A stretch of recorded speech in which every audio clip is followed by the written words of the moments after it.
I guess a lot of Australians don't understand the American system at all. I don't understand the voting for president, but I kind of understand the principle, but not the details. But it's important to realize when it comes to America, the Founding Fathers devised a system that assumed people would misuse power. So they divided the governing of the country up into Congress, which involved House of Representatives, and the Senate. Two houses, a lower house, the Congress, an upper house, the Senate. There were more Congress members than Senate members. I'm not quite sure of the numbers now, but there were two senators from each state. That was the way it was organized. And actually, Australia took note of the American system when devising its own system. So the Australian system is a bit of a combination of the English system and the American system. Now, people worry about Donald Trump, and he is a worry in some ways, although he's so much better with all his faults than the do-nothing, wobbly, mad Democrats. So the system is the president has executive power. He's equivalent to the person that would be a CEO in a company. He has secretaries. Secretaries are in charge of various areas of government in implementing the rules. Congress makes the rules. The president can suggest to Congress rules or laws that they might want to pass. Now, the court system is the third part. It's the judicial system, the judiciary. It decides whether laws are infringing the Constitution or are, I suppose you'd call, illegal. Now, the problem is, if everyone acted fairly and logically, the system would work beautifully. But it doesn't. Sometimes the judiciary is stacked in favor of one group or another. There's two groups, the Republicans and the Democrats. It's hard to explain exactly what they are, but the Democrats are more for change and the Republicans are more for tradition and business. It's more complicated than that. But the system, as I said, was set up assuming that corruption and evil people would get into power, and this had to be stopped. The system drew on French ideas in particular, but also British ideas, and the system has worked pretty well. The big problem is it can get, let's say, glued. It can get to a static position where nothing happens. The courts don't, or the courts reject the laws of Congress. The president doesn't want to implement them, or he wants to rule by decree, which he can do up to a point. So the system is not really geared for change when there's any conflict. and it was set up in the 1770s and 1780s. And this was a period when important ideas were developed in Europe, particularly England, and particularly again, France, the French Revolution.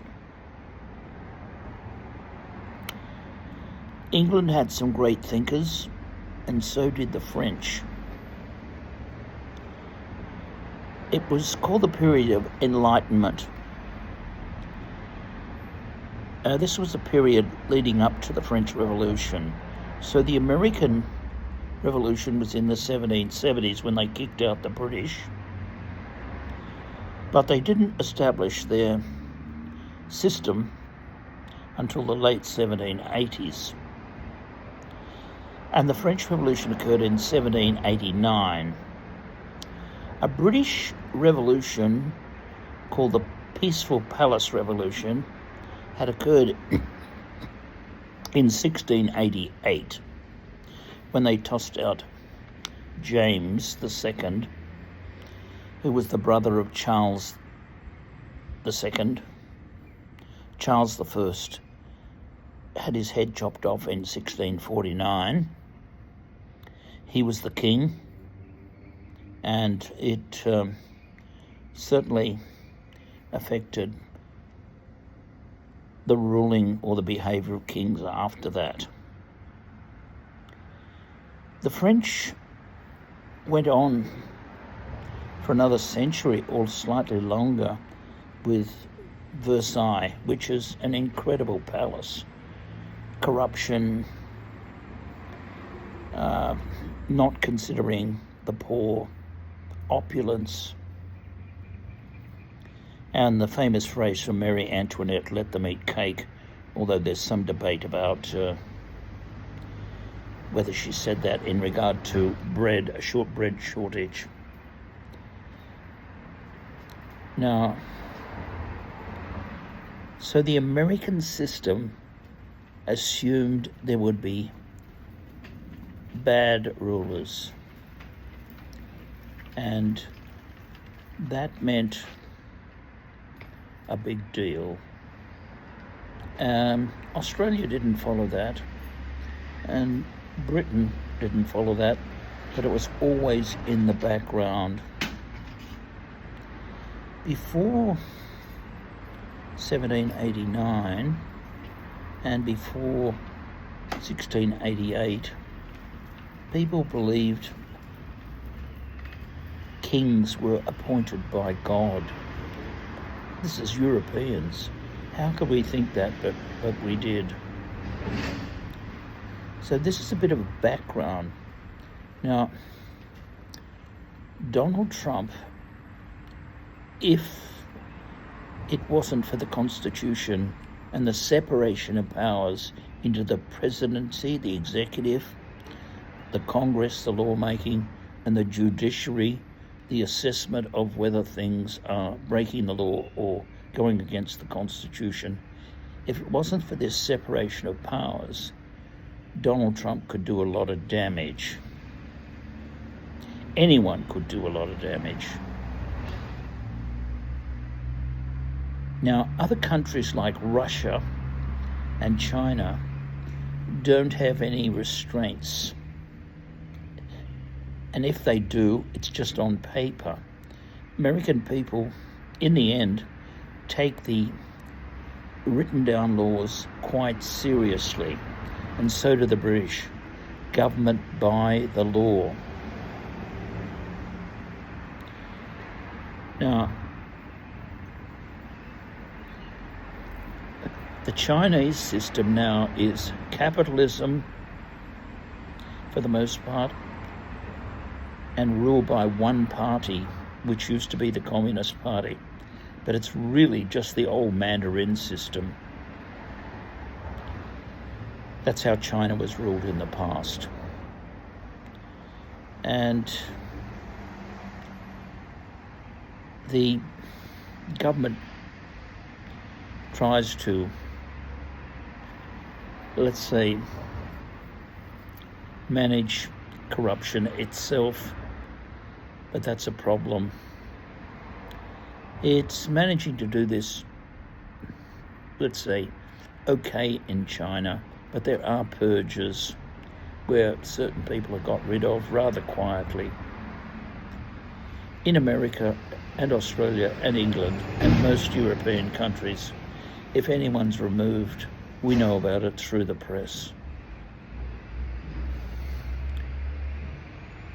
In China and other communist or ex-communist countries like Russia, we don't find things out what's happening. Anyhow, so the American system is set up so it can reform itself. Russia isn't, China isn't, North Korea isn't, Cuba isn't. They can't reform themselves because they get dictators and one-party systems. People make fun of Australia, make fun of America, but it's got a great system. But whether the system is going to endure is another matter, because America, in some ways, is falling behind China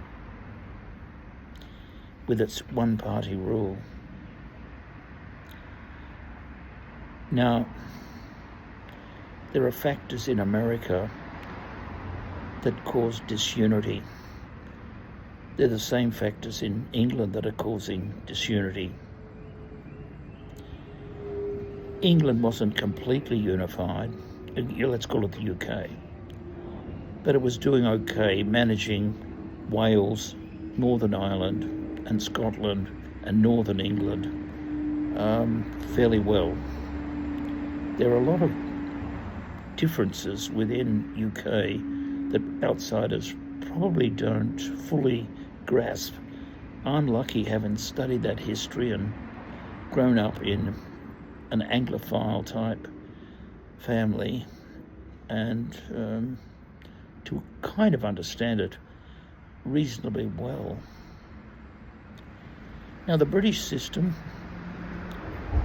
didn't become effective overnight, and it's failing to some extent at the present time.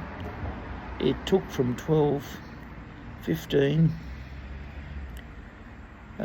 way up till the 1700s to even be stable. Religion destabilised it. And eventually, with the 1688 revolution, religion was more or less separate from kingship or parliament.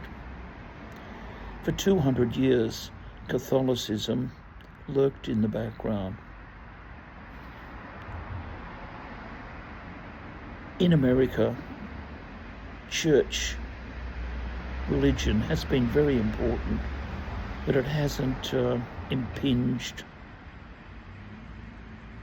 in a major way in the governing of the country. It's been in the background, and very strongly in the background, but it hasn't been able to directly influence the government. Now, Napoleon realised the impact of the church, and sometimes the church in France before the revolution had been very influential. Napoleon was quite wise. He wasn't particularly religious himself, but he realised the people were. So he decided not to have the religious Catholic ministers, Catholic priests, Catholic archbishops paid by some separate body, some separate religious body. He decided to pay them himself, and then he could control them much more easily. So religion was stifled in France, essentially, once Napoleon got into power. Now, it's interesting, the French Revolution wanted power for the people. Napoleon emerged because the people couldn't get their act together. They fought amongst themselves, guillotined one another, and Napoleon kind of came through. Now, he was a mixture. He was quite with it in terms of the ideas of enlightenment, but he was a despot, but a despot with a difference. He was an extremely good soldier. He was very intelligent in ways of reform, particularly legal reform, administrative reform, and he promoted on merit most of the time, except where his family came into the picture. But anyhow, back to America. This separation of power virtually means it's very difficult for Trump to become a dictator that people fear. It's kind of still possible, but not really.